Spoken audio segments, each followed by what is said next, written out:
Tama ng mga lobong ito, syempre, hindi ko alam, surprise. May mga mensahe dyan sa loob na pag-uusapan natin. At syempre, para maputok mo yan, bibigyan kita ng headband kung saan may panusok sa dulo. Sige, kailangan i-stretch mo lang. O sige, kaya mo ba? Talo ng konti o kaya tingkayad? Kayang-kaya yan? Game na. Game na! Putukan na! Go! Ay! Ay, naku naman! Ikaw, sanay ka naman sa mga ganyan. Sa mga nagawa mo mga TV shows. Oo, di ba? Minsan basa.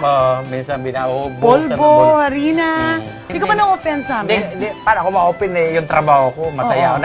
Pag ako nag-enjoy ako. Alam mo kung anong unang pag-uusapan natin? Diabetes. Meron ka palang diabetes. Kailan mo nalaman? Yung nalaman ko to yung nawala ako kay kuya noon. Di ba? Oo. Nagsusyo kami happy biglang sumakit likod ko. Oo. Yung tinakbo ako sa sinflow.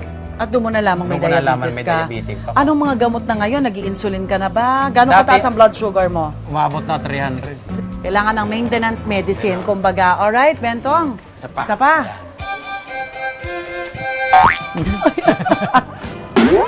Ay, naku, masyado mataas. Wala yata. Nadumihan ka pa tuloy. Ano? Nasaan na? Ayan, may well tayo. Nahinto sa pag-aaral ang mga anak. Ilan ba anak mo? Apat. Ilan ang nahinto sa pag-aaral? Dalawa. Yung bunso. Kasi kinukuha niya tourism, mahal ang tourism. Siyempre, nakahinto ngayon. Nasa bahay lang siya. Anong plano mo? Paano mo mairaraos yung pag-aaral ng bunso? Hindi ko nga malaman eh. Pero basta ang pangarap mo, makapagtapos yung mga anak mo. Mapatapos ko lang anak ko lahat. Okay ka na? Okay na, masaya na ako.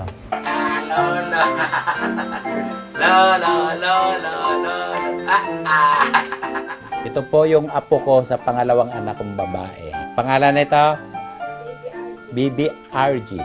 Wala pa akong taping, nandito minsan ako sa bahay. Kasi kalamitan nandun ako kay Kuya Will eh. Bihira lang ako umuwi dito.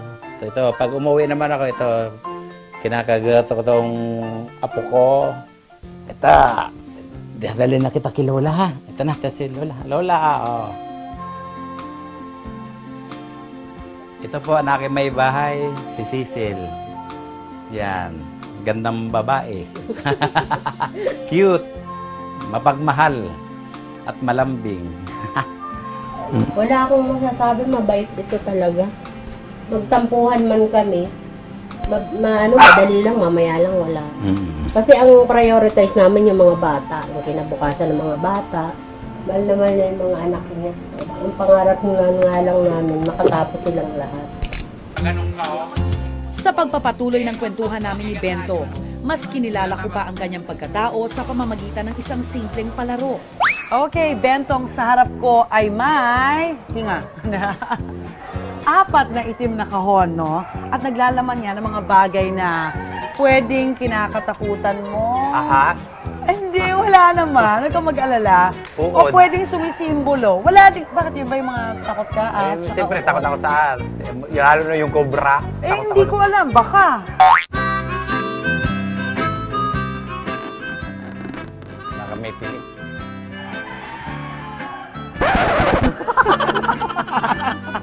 Yung minibigla mo ako. Ibaba mo na. Ito Ayan na, o. Ayan o. Gelatin. Uy.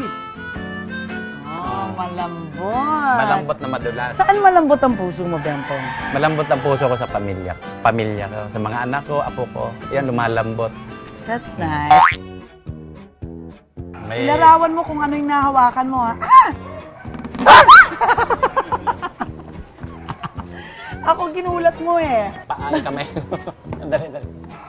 Alam ko na. Malambot, ano? Matigas. Matigas. Ano yan? Palagay ko, apple. Apple. Oh, ayan, oh. Matigas. Matigas, ang isang bagay matigas. Siyempre, yung sa sarili mo, kailangan matigas ka sa buhay mo. Huwag ka masyadong malambot. Ano? Hawakan mo na ba? Uy! Ano? Sana, kanya ako eh. Anong nararamdaman? Deko pa nakita.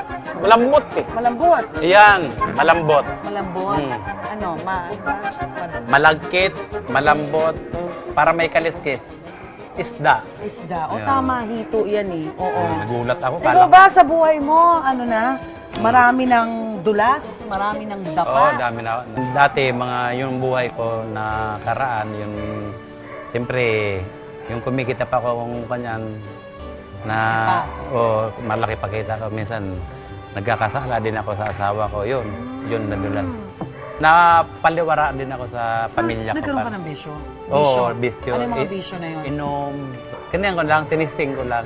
Nang babae rin ako. Yun, parang, yun, nadulas ako dun sa babae na, kasi di ko naman ginusto yung parang sinubukan ko lang. So, bahagi ng buhay mo na pinagsisisihan mo talaga. Pinagsisisihan ko talaga kasi di pala pwede yun. Sadyang naging mapaglaro ang kwento ng tunay na buhay ni Bentong. Pero tinawanan lang niya ang mga pagsubok na ito. At gawa ng kanyang pagsusumikap, sa huli, nagawa pa rin niyang makabangon ng may ngiti sa kanyang mga labi. Bentong, anong aral ng tunay na buhay ni Domingo Brotamante alias Bentong? Sana pinapag-aaral kayo ng mga magulang nyo, pagsikapan nyo, para sa inyo naman yun. Pag anong sinasabi ng magulang nyo, tuparin ninyo yung pangarap ng buhay nyo.